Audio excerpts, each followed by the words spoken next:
I want to shift gears a little bit and Okay. talk more about your fairy chronicles.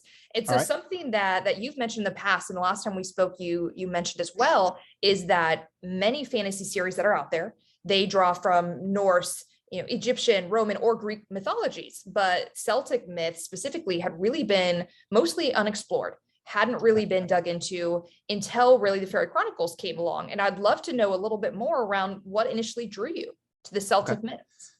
The Celtic, Americans pronounce it Celtic, but over in England, they give it the hard K sound. So it would be Celtic over in England. I know as Americans, we change everything, don't we? Yeah. the Guilty of Boston, it, yep. the Boston Celtics. Yeah. Yep. If I call them the Boston Celtics, everyone's like, the who? Good point. Yeah. But yes, so in England, it'd be the Celtic mythology, and that's really an area based on Wales, Scotland, and Ireland. They share a common mythology in that area. And my family originated from Wales. Back in the 1280 AD is when they're driven out of Wales. Slowly, they made their way up to Scotland. By about 1500, they were in Scotland. And this all came through genealogy, learning the history of my family.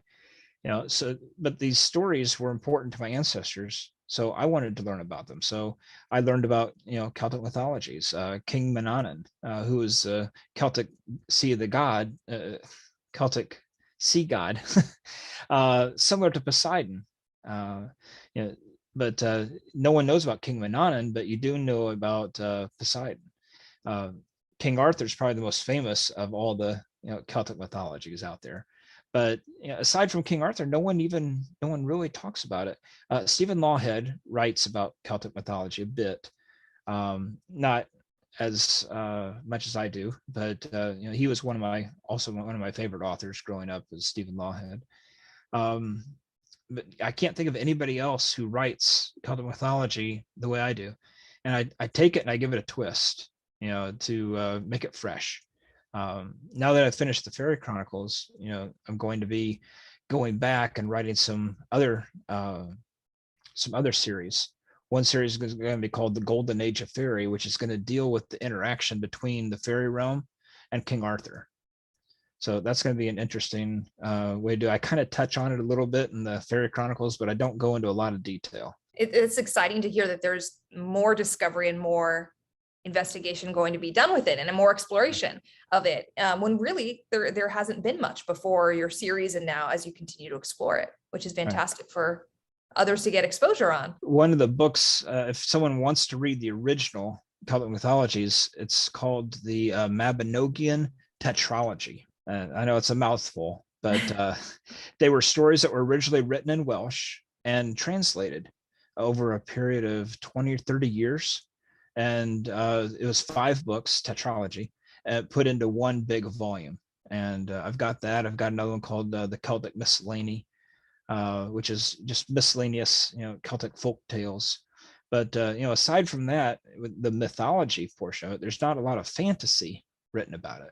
You anytime you read about it, it's all the mythology, King Arthur mythology. I've got one. It's called King Arthur and His Knights from 1928. No one knows that story because all the other stuff is the more recent Pendragon stuff, Arthur and things like that. I want to dive into your characters. I know we spoke about character creator a little bit earlier, but really diving into those central protagonists in your story, Ian and Drew, most notably. They are very multidimensional. And I know a lot of that comes from, as you mentioned, the genealogy background, and really being able to explore these characters. What I really like about both of them is they have inherent traits that really seem to balance out each other very nicely and in a really dynamic, authentic, fun way. In creating those two characters, was this balance between them intentional? And what was the journey like specifically in bringing Ian and Drew to the page? I named Ian after my infant son who didn't live. His name was Jonathan Ian. So I have Ian Prescott and his father, Jonathan Prescott.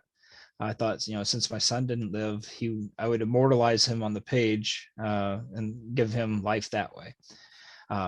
Unfortunately, in the first chapter, I killed Jonathan. So it's it's a double-edged sword, but anytime I kill a character in my book, it's to advance the plot.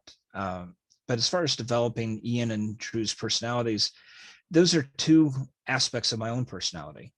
Ian was the impetuous, impulsive side of me before I grew up, before I matured, and then once I matured, it was more logical, diplomatic. That's Drew. So I kind of took those personality traits of mine and blew them up and made them the key personality traits of the other characters. As far as the dichotomy between the two, Ian and Drew, and their relationship, my cousin David is only 2 years younger than me, so I used our relationship as a guide on how they would interact. The way they interact is about the way David and I interact. I love the real world, examples, being able to pull from that, and having that age difference definitely opens up, being able to better understand someone and having that closeness